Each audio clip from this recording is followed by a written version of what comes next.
Have you ever been called a band geek, a theater nerd, cyber dork, studio rat, gamer punk, orchestra dork, book monkey, drama jock, Poindexter, artsy fartsy, or just plain weird? Well then, welcome to Art Nerds. This is the podcast where we sit down with our nerdy friends, embrace our inner geek, and celebrate our art. And welcome back, my friends. This is Art Nerds. This is the podcast where we talk to our nerdy friends about their artwork. Today, my name is Michael Bryan, and today I am sitting across the table here with Mr. Tony Brandl. How are you, sir? I'm good. Thank you for having me. Welcome to the podcast. Thank you.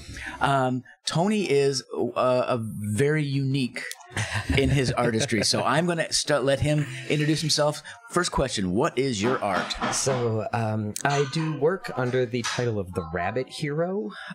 What it is essentially a narrative framework consisting of books and story blocks and poetry, where the viewer / reader creates their own narrative by picking and choosing individual pieces to incorporate and position sort of modularly to build comic book style narratives out of just general story stuff from life. Now, we will put links to his work in the descriptor so you can see what we're talking about. But it's absolutely beautiful.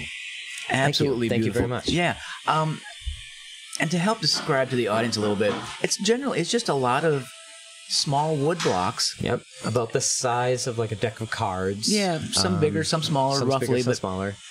And then on the front side is an illustration of something, be it a piece of mythology or folklore or history, or an illustration to demonstrate a emotion, dialogue, that kind of thing.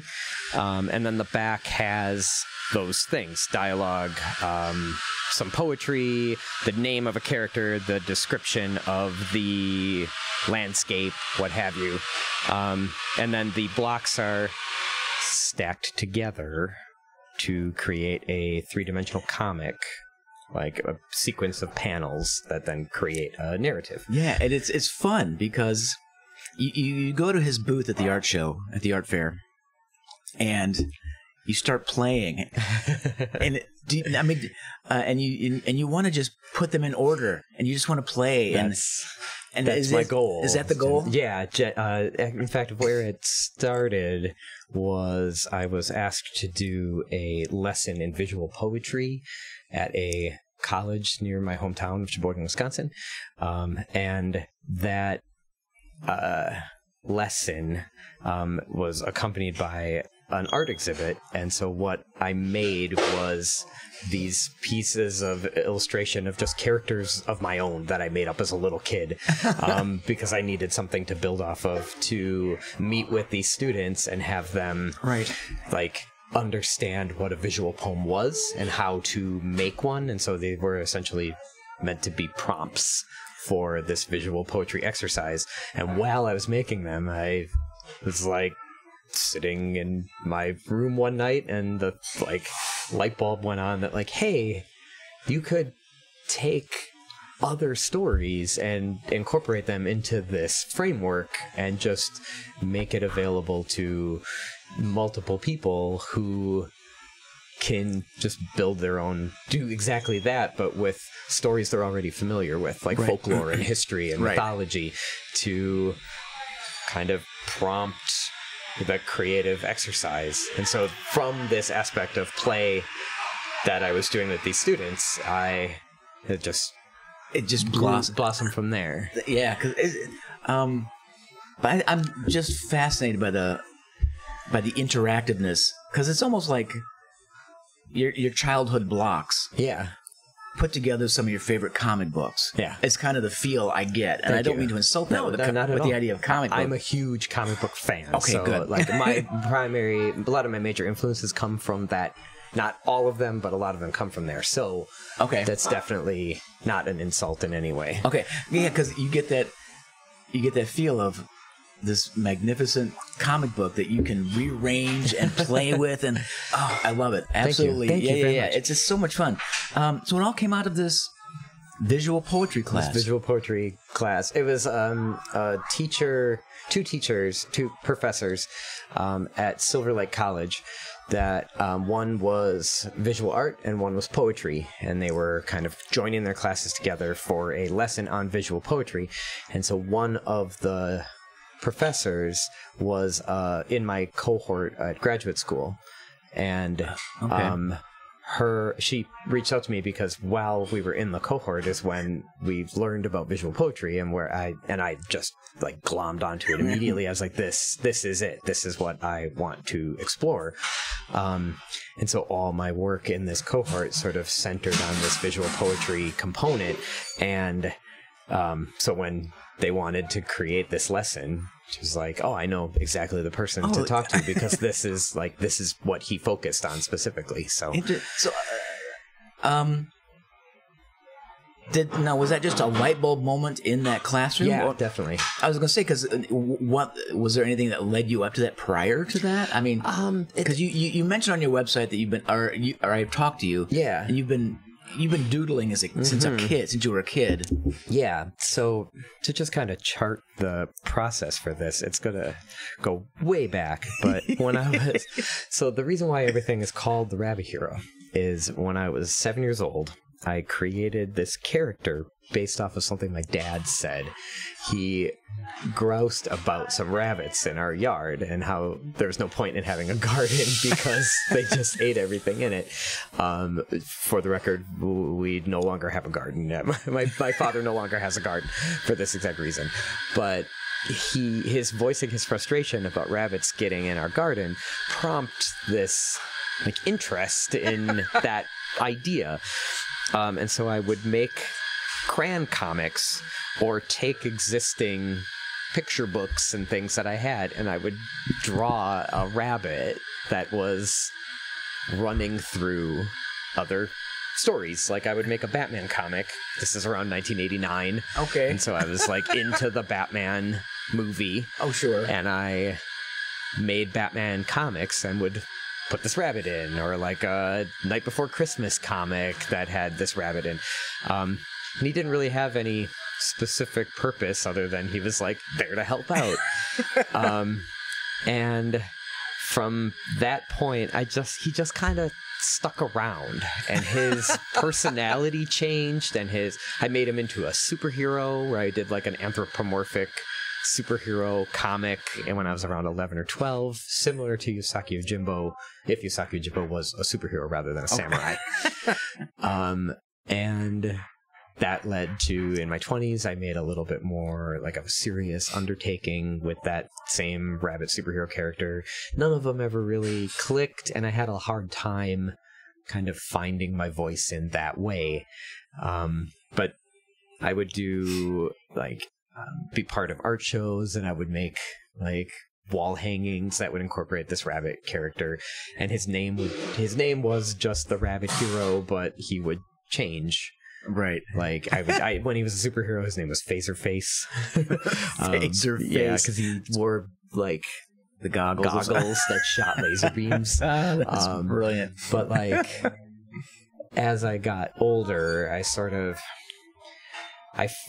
started becoming really deeply interested in Buddhism and like Zen practices, and like the writings of Thich Nhat Hanh, and poetry of Basho, haiku poetry, that kind of thing.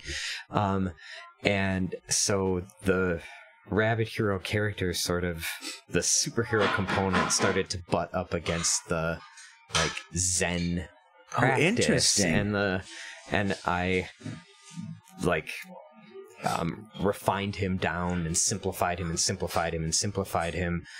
until he got to this point where he's just this like essential rabbit, right, with a cape scarf kind of thing.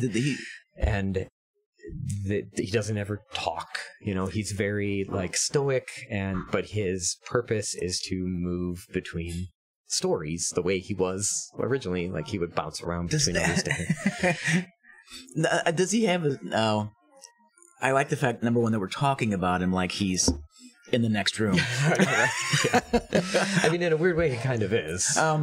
Does he, like you said in the beginning, does he go to help other stories, or is he just there to explore? He's just, in the very beginning, he's just kind of there in the way that like a 7-year-old would, perceive of things, where it's nothing so like strictly regimented. It's just like he's there. Okay. And the way a lot of my 7-year-old comics worked was they would be, just as an example, like 8 pages long, but they weren't like dialogued out for 8 pages or anything. It was more like I would capture the essential. If I was doing like The Night Before Christmas was one that it would be like the 8 essential to me moments of The Night Before Christmas. Okay. And it like was meant to encapsulate the story in a way that was just, it only really made sense to me, because I was like, here's the top of the house. Here's coming down the chimney. Yeah, it's a foot sticking out of the chimney because he's going down the chimney. Here's him putting presents under the Christmas tree. Here's him eating the cookies. Here's him on his sleigh flying away. Like, that's essentially the story. He's just visiting. Yeah. And so, like, I would do those, but then the Rabbit Hero would be, like, participating in it, like eating the cookie or something. Like, just playing a part. It just sounds to me, instead of... most of the time you get people who they want to fill their head with stories. Mm-hmm. Your perspective is, I'm not going to fill my head with stories. I'm just going to be me, but I'm going to go visit other people's stories. Exactly. That's what I mean. It sounds like it's such a... So the way the Rabbit Hero artwork as it exists right now really kind of connects to literally what you just said. It came from a friend describing Buffy the Vampire Slayer to me. I at the time had not seen it, and he was like, "You need to watch the show. You'll love it. It's like totally your kind of thing. It has this, and there's this element, and there's this character who's a witch, and this character who's like a good vampire, and like blah blah blah, and all these things." And the mental picture that this created in my imagination was just like this. I'm like, this sounds wild. Like, I am on board for it. And while it is an excellent show, right? It did not hew anywhere near what my mental picture of it was. I had this completely, probably unfilmable concept of like what Buffy the Vampire Slayer was. And so when I saw it, there was an element of, I don't want to say disappointment, that's too strong, but something akin to disappointment of I've kind nothing's as good as what you imagine. Exactly. And it's that way with everything. And so from that thought, the idea was, how do I tell stories where every person has a different perception, and that perception you have of what a story is the story. There's no right or wrong way to perceive it. It's just, and so your perception of 3 images in sequence is a different story than me, but they're both canonical. That idea of how to make that work, combined with that visual poetry prompt, combined with, I need something to use to make these visual poetry mechanisms for this class. I'll just use this character who's been around forever, who showed up in different things, and just make him a Deus Ex Machina, which is like essentially what he became. But at 7 years old, I had no concept of what that was. It didn't matter. That was like, he'll just be that. And then whatever story anybody builds, you just pluck out the Deus Ex Machina whenever you need him or want him, or base your entire story around him if you want. But because he's the only aspect of this framework that is the same no matter who's making it, he's the only essential aspect. That's why it has his name, and why he's essentially the central figure, even though he's really, really, truly not meant to be the central figure. He's meant to be the, like... Would you call him an anti-hero, or is that a little too far in one direction? I feel like anti-hero implies... You get, like, Wolverine and Deadpool, kind of. And he's much more like altruistic than that, I think, in my imagination. Okay. But he's an essential hero, but he's an essential hero the way like Superman is a hero, where people can at times find him a difficult character to unpack because of how like he's just a good dude. You're right. You know, he's doing this because sometimes he's too simple. Yeah, and it takes a particular finesse to get that right, because everyone wants to sort of boil Superman down into like, oh, he also has problems the way everybody else does. Look at how he is flawed the way Batman is flawed or Spider-Man is flawed, and it doesn't necessarily break the character, but it's not what Superman's for. Okay. And so if you focus too much on that character, you have to create these like conflicts to make that character work with like 80 years of storytelling. But if you use him sparingly and have him dash in and dash out and only have sort of ephemeral concepts that are attached to him, he retains that essential goodness. Right. That is largely implausible, but so the Rabbit Hero just stays that way because he's never really... Okay. So even in the... so I wrote a narrative, like an actual like graphic novel about him, and I'm in the process of doing that. But he isn't even the central figure in the narrative about him because you break him. If you give too much, you break him. I think it's such an odd concept for an author, an artist, to... I want to call him a protagonist, but the way you describe him, he's not. Yeah. I want to call him the main character. He's not. Yeah. Does he have... I mean, in your mind, does the Rabbit Hero, does he have a lot of backstory? Does he have this rich, canonical story? Not exactly. There are things, for sure. He has, like, tools that he utilizes. Mm-hmm. He has friends, or like reoccurring allies and things like that.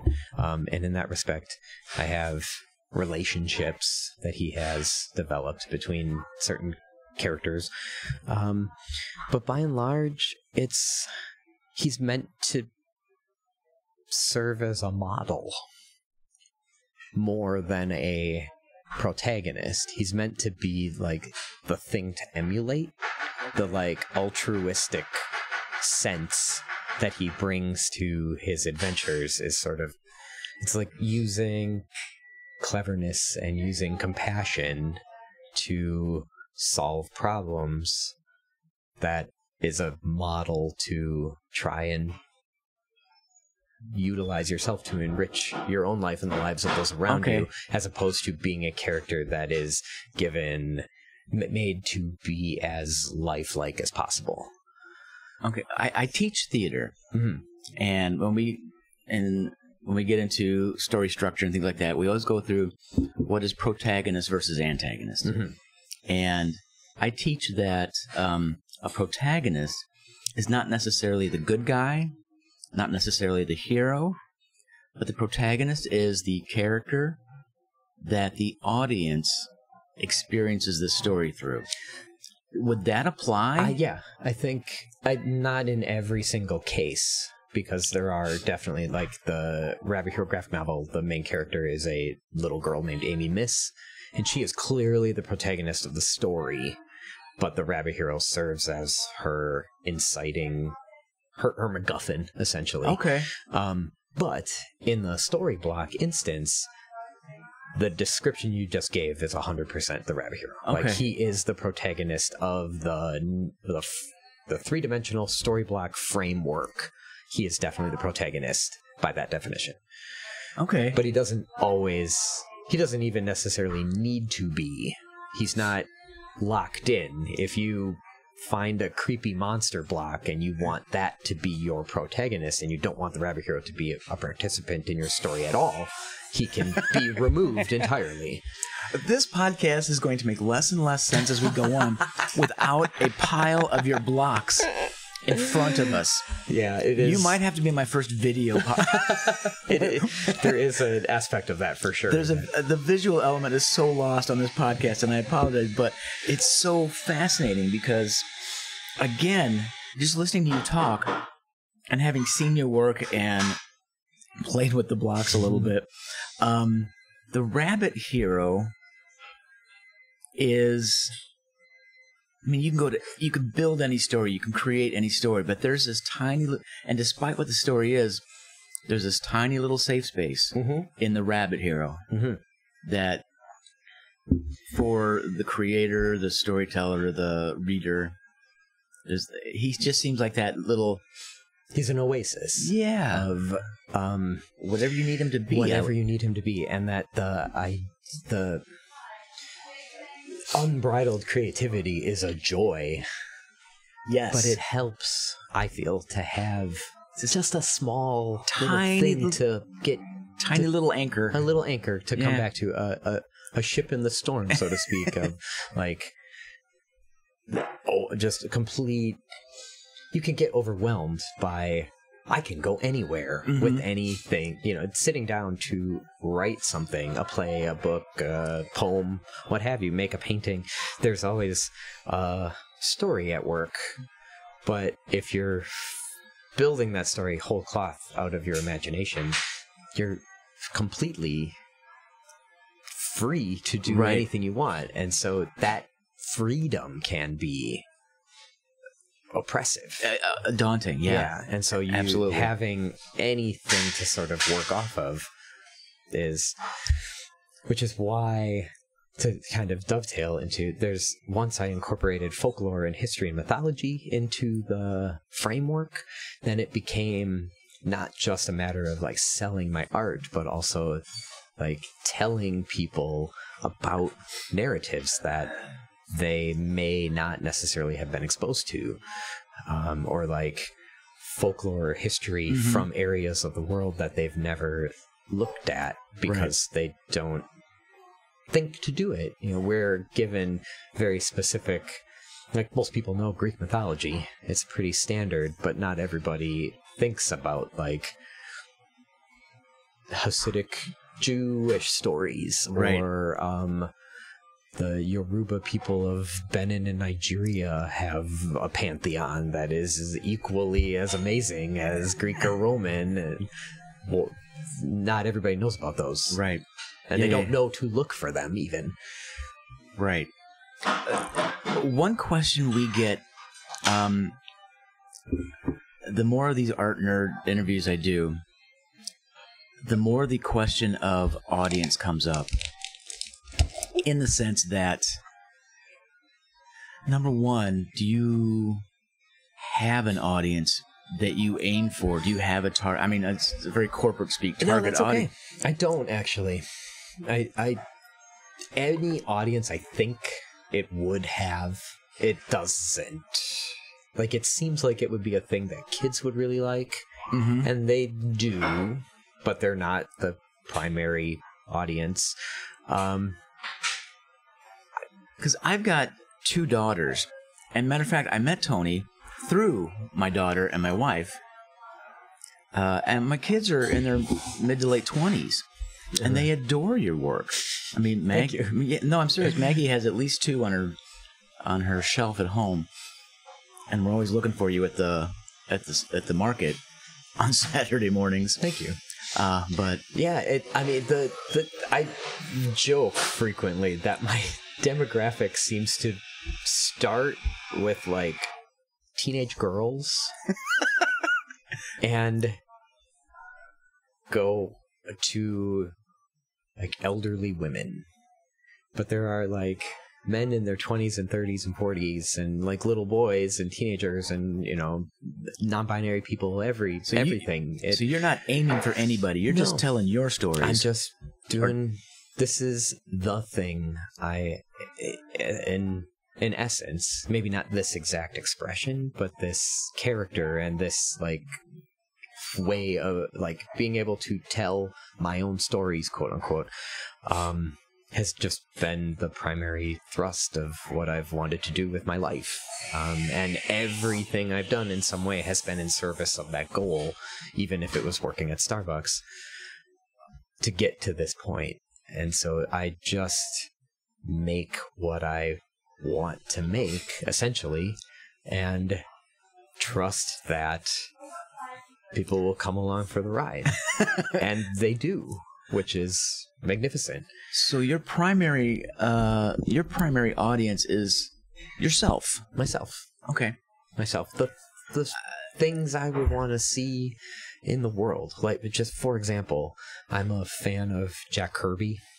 And Jack Kirby's... I don't know. Do I know? You definitely know Jack Kirby, even if you don't know, you know Jack Kirby. He's the primary artistic architect of the Marvel universe. Oh, then yes. All of the early Fantastic Four and Thor, and he does these very blocky, heavily foreshortened, like pop art figures. Yeah. But he does a lot of like cosmic space gods and things like that, like planet devourers and these kinds of grand science fiction Marvel universe ideas.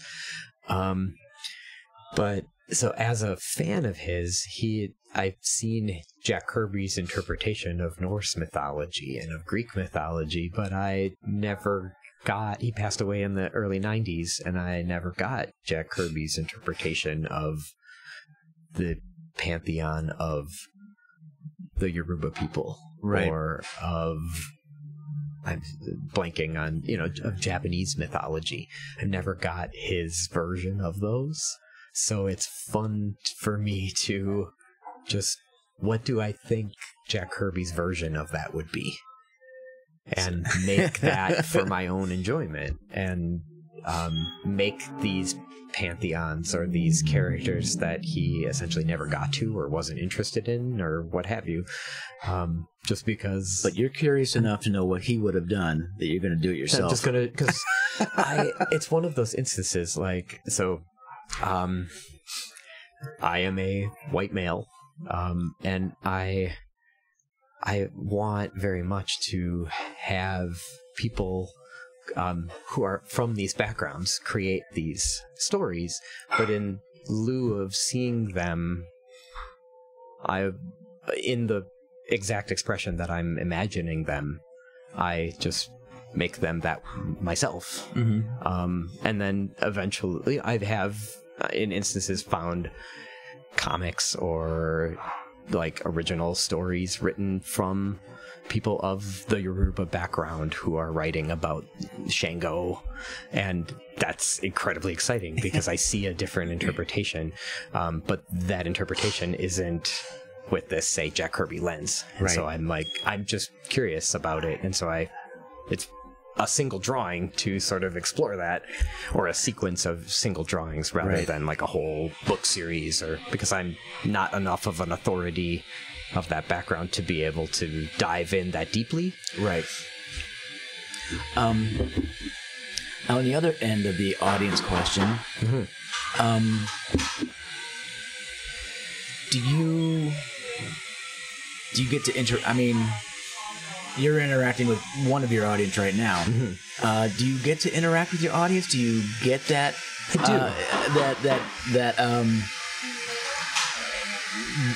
That luxury of being able to get direct response? I do. It's actually one of the best aspects of doing it the way that I do it is that by selling it in person and by being very communicative about the folklore or mythology or history where something comes from on a one-on-one basis while I sell it, there's a lot of play going on between myself and the individual or the group as they're kind of exploring them and building a story for themselves, or they're interested in a particular character and so they want to know more, or they have a particular idea of how this particular creature fits in to represent something in their life, and people are very communicative about it in the process. Either they're just excited or they're looking for something in particular and they want to know if I have anxiety? Do you have something that represents anxiety that I could use to make my story work? Or I'm looking for friendly, like something that's creepy but kind of cute at the same time. Do you have something that fits that bill? And then there's a dialogue at work of like, well, you could interpret this way, or you could interpret that this way, and maybe these will work. And sometimes it does, and sometimes it doesn't. But do you get a lot of your customers buying and using multiple of your pieces to do such things, or do you find that it's a mix? Okay, it's a mix. Some people get like one at a time. It's sort of their souvenir for the visit. Like normally I do Renaissance fairs, and so like if they come to the Ren Fair, they're like, we want a souvenir and we don't really need a mug, so let's get one of these cool, weird little blocks, you know. And then every year they come and they get one.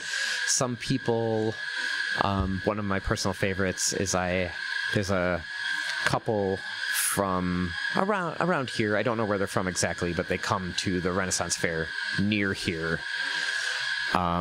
They buy about 10 a year.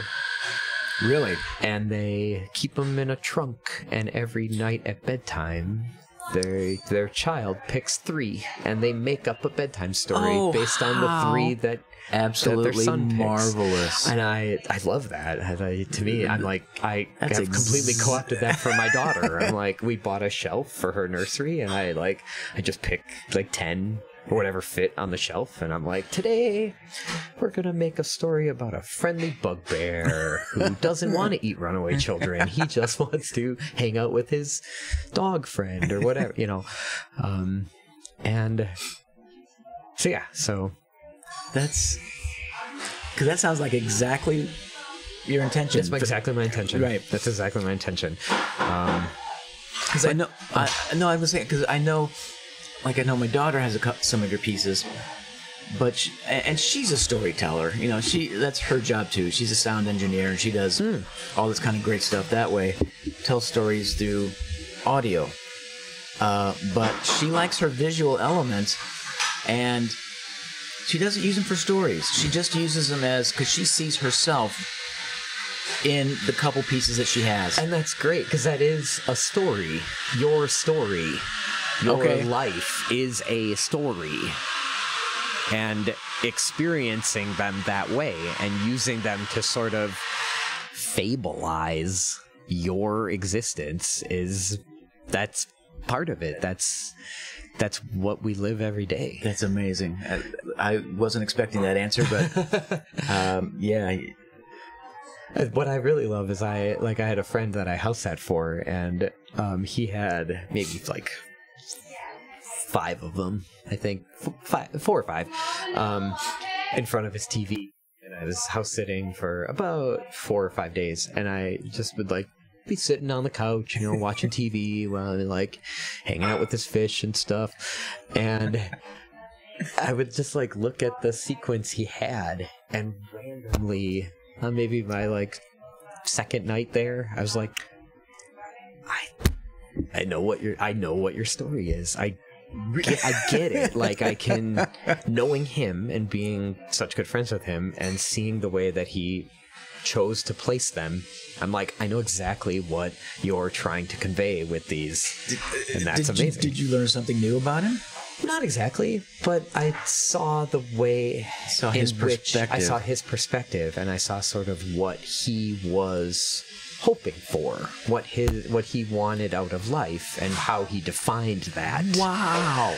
In terms of these mythic sort of figures. Do you think he meant to do that? Or I do, because when he came back, I was like, I think I know what your story is. Is this what you're trying to convey? And he said, that is it exactly. And it was I so rarely have such a long-term, intimate engagement with someone else's way of interpreting them. Right. I don't always, I don't always get that. Yeah, but how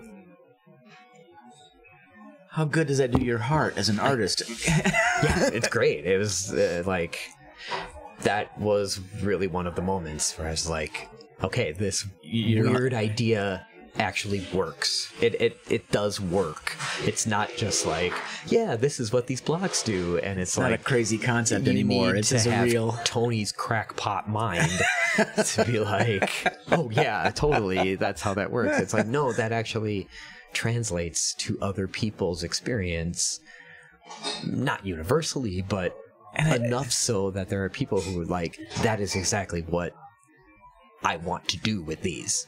Right. Which is great. That's amazing. It's amazing. Yeah, and I think it sounds like you're very lucky in the sense that that your audience has adopted. Yeah.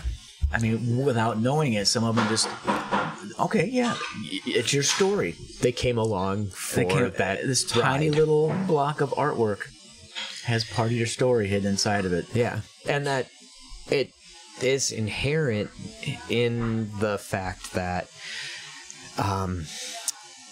if you are of a particular background, I'm German, let's say, there are German creatures that if you grew up with those stories are already part of your life. And so just using that bugbear as an expression is already there because they're from Germany. You have that. You know this, you know, they're also from D&D, so you can have a D&D background too, and bugbears apply.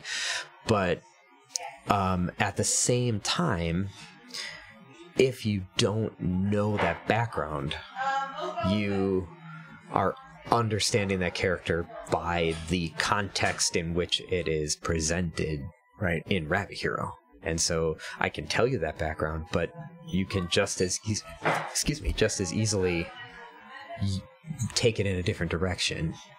Well, that seems to be part of your modus operandi. You know, you're not here to push your perspective. You're here to just prompt everybody else's. Exactly. Yeah. And in the process, tell people about some really cool stories that they may not have heard of.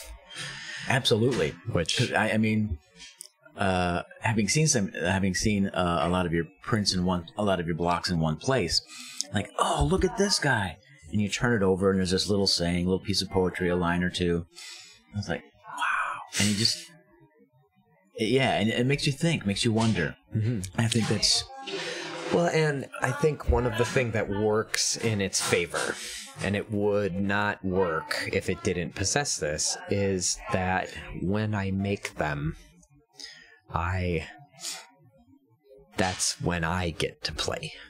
The physical painting of a new story block is when Tony is building his story, when Tony is imagining what personality this character has, what relationships and fears and whatnot they possess. And by doing that, I make an impression that is highly idiosyncratic, but they're all idiosyncratic in the same way. So they all communicate with one another. Right. And they feel like there's something below the surface going on, which is kind of what gives people this sense that like there's something to unpack in this image and in this word, that because there is. You don't have to come to the same conclusion that I do, but I have built my conclusions immediately into the work itself, and they're just the backstory. They're my Rabbit Hero story, essentially. Okay. There are just over 1,100 different individual story blocks at present. I was going to ask you, but there's wow. Yeah, 11. I think it's literally 1111. I might be off by, it might be like 1109 or 1114 or something, but it's in that ballpark. Of just, some are, like I said, like they're folklore, history, mythology, philosophy references, nursery rhymes, world religions, public domain superheroes, characters I made up when I was 7 years old. And some of them aren't characters. Some of them are just concepts, feelings, emotional renderings. Yeah. This is what the experience of I have anxiety. Yeah. And so this is what if anxiety is a creature, that yeah. engages with you when you're experiencing anxiety and being overwhelmed with it. What does that creature look like? And that, by giving that anxiety this like physical manifestation, it fits into the framework. All 1,100 of them, when I've made them, slot in somewhere in my Rabid Hero narrative in my head, and it only exists in my head, and it probably will only ever exist in my head. And that's fine. But the fact that they do coexist in my mind, viewers can see that even if they don't know explicitly what the connection is. There's an implicit connection that it seems like something is happening, and that fact that it seems like it's there makes you question what is there. And I can only equate it without further thought to you said 1,100, and I imagine them all stacked against the wall, floor to ceiling, left to right, and it would look like the world's coolest family album, and every little piece just another snapshot in time of the gigantic story. This and that's so this is kind of a mental segue, but it's actually, it was discovered, I shouldn't say discovered, but like come across after the fact. But I am a huge Kurt Vonnegut fan. Okay. And I was rereading Slaughterhouse-5, and there's a part in Slaughterhouse-5 where Vonnegut describes, I've read it and I don't know how to pronounce the name of the aliens in it. It's like the Tralafmadorians or something like that. It's like some wild name, but they're like a single foot with like an eye and like a dangly bit coming out. They're wild looking, but they have, he describes what their like books are.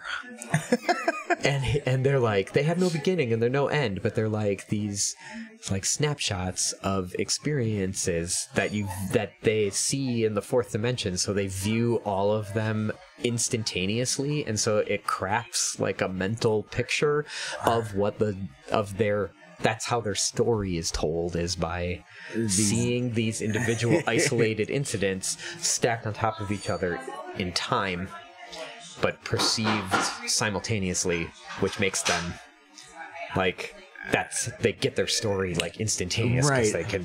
And I read that and I was like, that's kind of what a Rabid Hero story is. There's no beginning and no end. It's just like when you lay them all out side by side, there's a narrative. You take it in all at once. It's one wall of narrative. Boom. I think to experience this, go to your Tony has a website, and one of the links is the story so far, and the page literally just fills with this Tetris version of his blocks. So I would encourage you to just tap on it. More images, more images, more images. Yeah, there's so many of them that they can't actually fit into a single But even like page. A screen filled with those.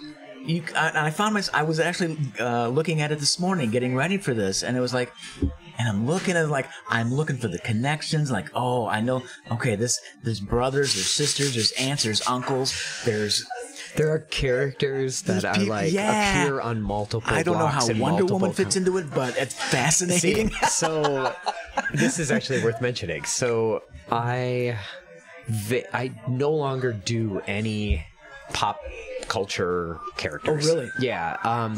Unless they're a commission. Okay. So they appear on the website because someone has commissioned me to do a drawing of Wonder Woman. And so I put it in as part of the gallery of all the work that I've done. But I did, for like one Comic-Con, I was prepping. It was my first, it was like Wizard World Chicago, and it was the first one I was doing. And I was like, okay. I've been at Comic-Cons. So I used to see like the kind of art that people have at Comic-Cons. You know, they're drawing Deadpool and Batman and all that. And so I was like, I'll do some characters from like popular culture that people who go to Comic-Cons really like. But me being me, I'm like, I'm not really interested in doing like grim and gritty Batman. I want to do something Batman adjacent. So I'll make like classic 1940s elf boots, scaly underpants Robin. Like the cheesy circus Robin costume, and people are always like ragging on Robin and like don't want to put him in any movie because Robin's lame and and I'm like in the back being like, actually Robin's awesome. Oh my, you're all wrong. So I just went through these pop culture properties that I liked, and I found characters that didn't get a whole lot of love that I'm like, this is unbelievably cool, and so I will make a Rabbit Hero block of these characters. And so I did, and now years later they're becoming household names. Like I did a Luke Cage and a Ms. Marvel and a Moon Knight and what's Martian Manhunter, Spike from Buffy, Spider-Ham, like that. Like at the time I made it. Yeah, right. Like I didn't do a Batmite, but I should have done a Batmite. Yeah, but that's the most obscure one I could think of. I mean, he's great though. But yeah, and like, you know, I did Spider-Ham because at the time when I was a little kid, there was the like Peter Porker the Spectacular Spider-Ham like comic that I read as a like 6-year-old boy, and now he's like he's one of the central keys, voiced by John Mulaney in one of the most popular superhero movies of all time. Really? Like, I don't watch any Marvel, so I don't know it. In the Into the Spider-Verse animated movie, he's one of the central characters. And I'm like now all these kids are like, oh, I love Spider-Man. He's like literally Spider-Man as a pig. Yeah. I know, I've seen it. Yeah. So like people are like, I love Spider-Ham, and I'm like, as it turns out, there's a Rabbit Hero block of Spider-Ham. But I don't really this is getting into maybe my like personal belief system, what have you, but like I'm not really super interested in the corporate pop culture scene very much. Like I watch Marvel movies and things because they are an enjoyable roller coaster of, you know, absolutely, but not really. Yeah, you know, it like it's like Warner Brothers owns all the DC characters, all Disney owns all the Marvel characters. Not to sound like an old get off my lawn man, but like when I was a kid, you could kill off characters. Mm-hmm. You could change them irreparably, sometimes for the better, sometimes for the worse, but their comics were the like abandoned medium, especially superhero comics, and so the opportunity to just do wild things that you're like, now we're going to kill this character and somebody new is going to take over and they're just going to be the Flash now. Right. And the Flash you knew is dead and gone and would be gone for like decades because they were dead. They were gone. The fact that they're all now corporate properties, that like the weirdness, the fast and loose, the change, even illusion of change, is completely absent because they're IPs. They need to retain their IP in a recognizable way so that if they want to make another Captain America movie, you can know the character and have access to the character if you aren't like a hardcore nerd about it like I am.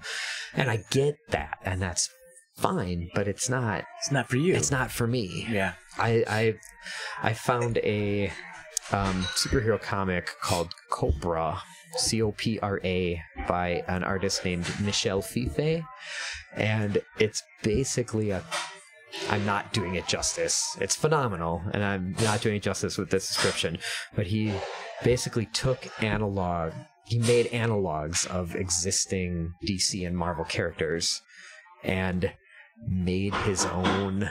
They're like very clearly like, that is Doctor Strange. Okay. It's clearly Doctor Strange, but his name is like Vincent.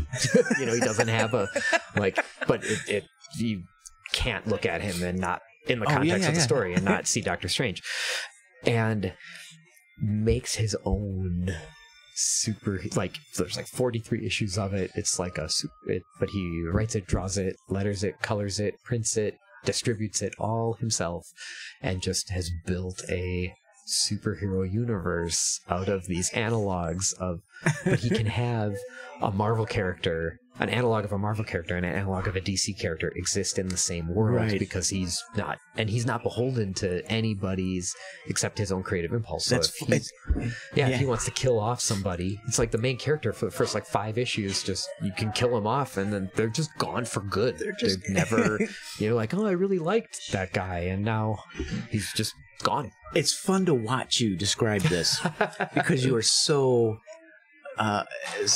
into this idea of hacking the existing story. And I may be describing that wrong. No, I just get the impression that one day you just took every comic book you owned, cut out every panel, and just rearranged it. Pretty much. If a person is a comic book collector, their skin would crawl if they knew the amount of comics I had as like a really little boy, that my favorite thing to do was have my mom and my aunt cut out characters from panels of comics. And so I would be like, they would buy me comics at the grocery store, and then we would just sit in the living room and I'd be like, I want that one. And it would be like Superman flying in a particular way, a cool pose. And so they would cut the Superman out of the comic for me, and I would keep him in a box, and I would like play with the You really did that. I really did that. I was just making that up. No, but I really did it. But like, some of those comics are like extremely valuable now. Yeah, but I was like, I don't care. I just want to make Superman fly over here, I think that, for me, that is just absolute joy. It is. Not only just the creative process, the willingness and the ability, and in your case, the experience to just put everything in a blender and see what happens. Yeah. And also, on the other side of that coin, the ability to just say, I don't care what you think. I think that's awful. It does my heart so good. There are other ones like this, like me out in the world. Come from my early teens up until now, essentially, from a very like 90s punk background. So I was very, very punk rock in high school, went to punk shows and the whole DIY aesthetic, and that is my jam 100%. And so there's always just kind of been that aspect. And it's just, as I've gotten older, I've found expressions of it, either in like subcultures or in my own creative work, to express that, like, oi oi, punk rock, do it yourself. Like, you don't need other people dictating these things to you. You don't need to build your identity off of the combining of pop culture properties. You can just do it yourself. Yeah. Do your own thing. It's always better. It's always better. Okay, one of my questions I was going to ask you a little later on, but I think now's the time. What advice would you give to other artists? I saw that in the list of questions. So I get this at the Renaissance Fair a lot, especially like parents bring their kids to the Ren Fair, obviously, and they come up and they're like, kids are attracted to Rabbit Hero stuff and are interested in it, and their parents will be like, oh, my daughter is an artist, do you have any suggestions of what? And the things I always come back to are, people don't, and this isn't a slam against people, but people don't know what they want until you give it to them. They don't know what they don't know, and if something that you can imagine doesn't exist in the world, people don't know they want it. And so it seems weird and strange, but the weird and the strange is what attracts people. And until you take your weirdo idea, and the Rabbit Hero is a weird idea, nobody knows that I've always wanted to do this. I've always wanted to make stories this way. So what I tell kids or adults, anybody who wants to do their own work, is that keep it weird. Don't think about, it can be lonely and it can be hard, and you will have definitely have people telling you can't do it, but you have to tune that all out, right? And you have to stick with what makes yourself happy and different. Like, the way I put it to kids especially is, you are the only person who will ever have the exact combination of thoughts and ideas that you have. That's just a legitimate fact. Right. And that combination of thoughts and ideas that you have is what makes you different from everyone else. So as long as you are expressing that, your work will stand out. You will find an audience, because there will be people who are thinking the same way. Not necessarily the same ideas, but the same way as you. And you'll find each other. You just have to have the courage and have the stamina, really. The tenacity of it, The tenacity of it to just do it. Just do it. Be weird. Be weird. Be weird. Like, I mean, I don't have the skill for this, but I've always genuinely, I would love to see math comics. Math? Like math. Like 4 + 4 is 8. You know? Like trigonometry. Like comics that are really math focused. I would love to see what that looks like. I am not very skilled in math, but the idea that you could use mathematics to create a comic book is very intriguing to me, and I'm sure there's somebody out there who loves comics and loves math that is like, nobody's going to be interested in reading comics about math. And I'm like, you have an audience of one, for sure. And we will find you more. Right, yeah. And but anything like that, like, that's literally anything. That's great. Be who weird, you are. Be who you are. That's marvelous. Thank you. Yeah. Okay. Last few questions. Kind of the rapid fire, James Lipton end of the interview kind of thing. Right on. Okay. Is there any artwork that you have not dabbled in that you think you would like to? I'm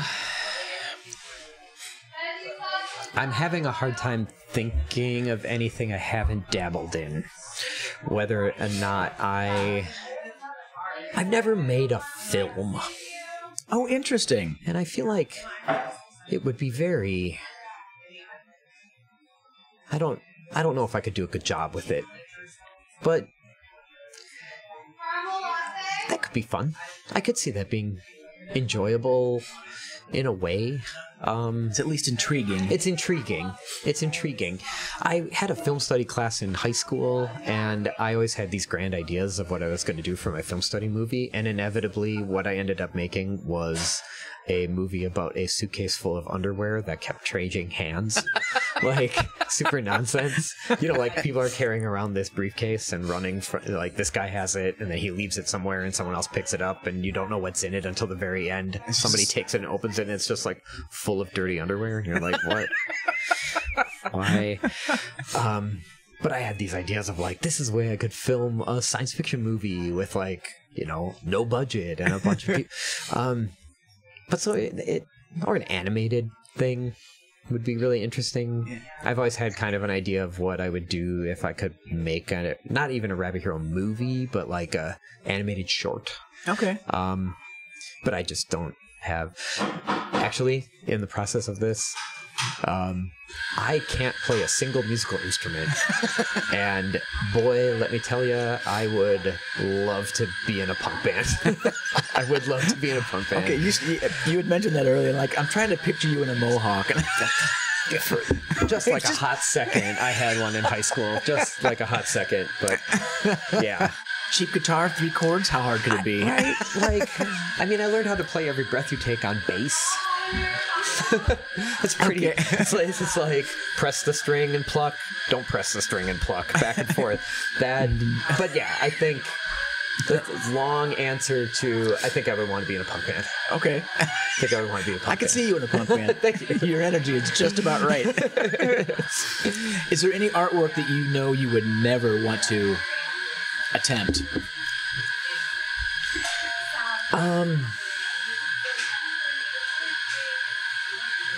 Fashion. Why? Not that I'm disagreeing with you. I don't get it.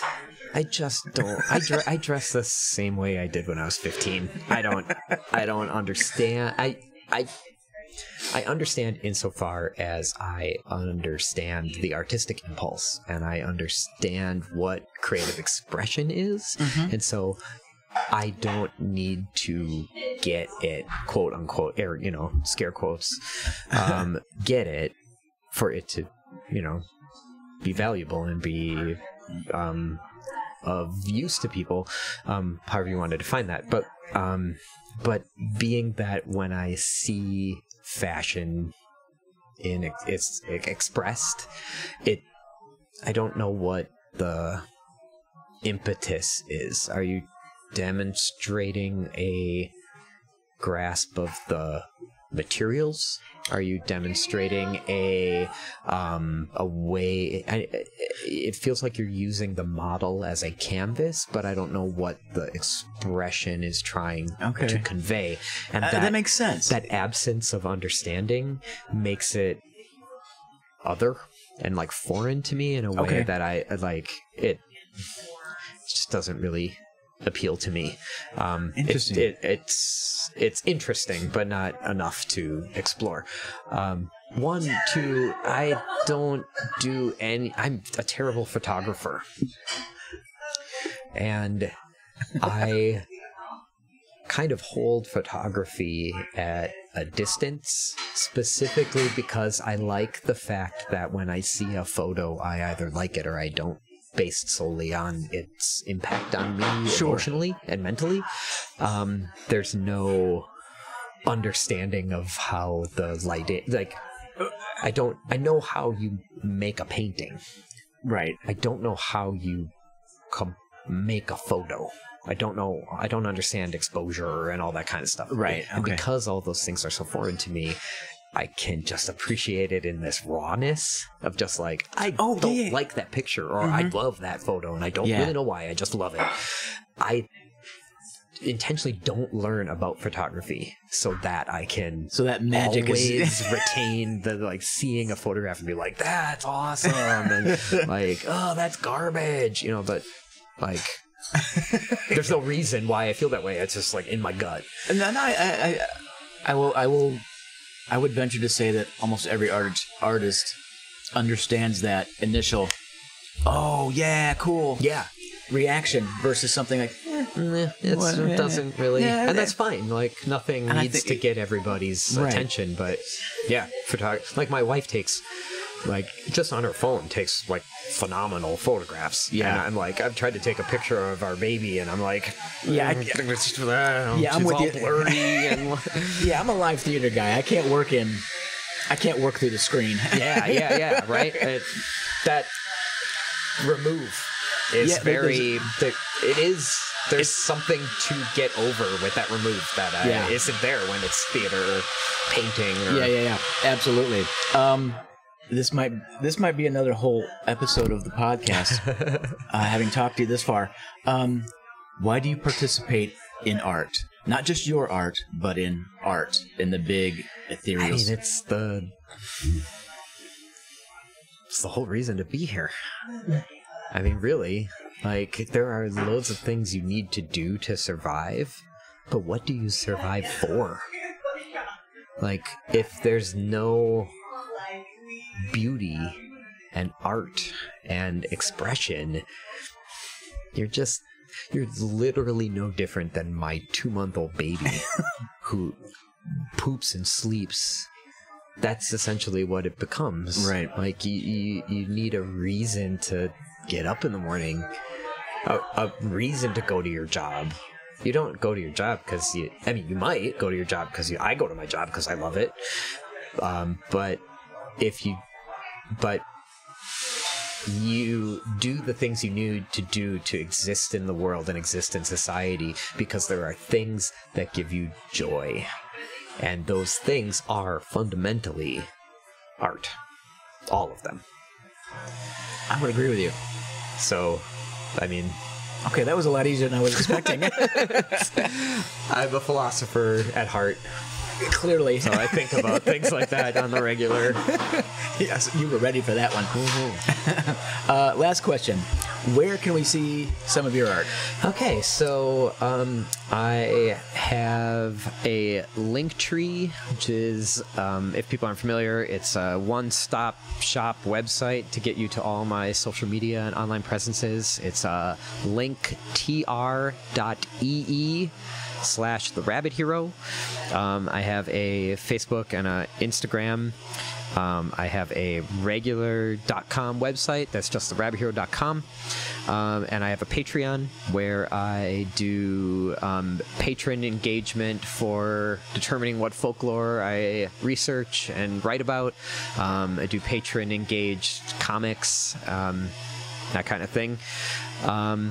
But primarily I do in-person appearances at the Arizona, Wisconsin, and North Carolina Renaissance fairs, as well as craft fairs, Comic-Cons, and farmers markets in different cities around the Midwest. Okay. Yeah, and it's okay if we put those links in. Absolutely. Yeah. Tony, I can't thank you enough. This is a pleasure. This has been an absolute delight this morning.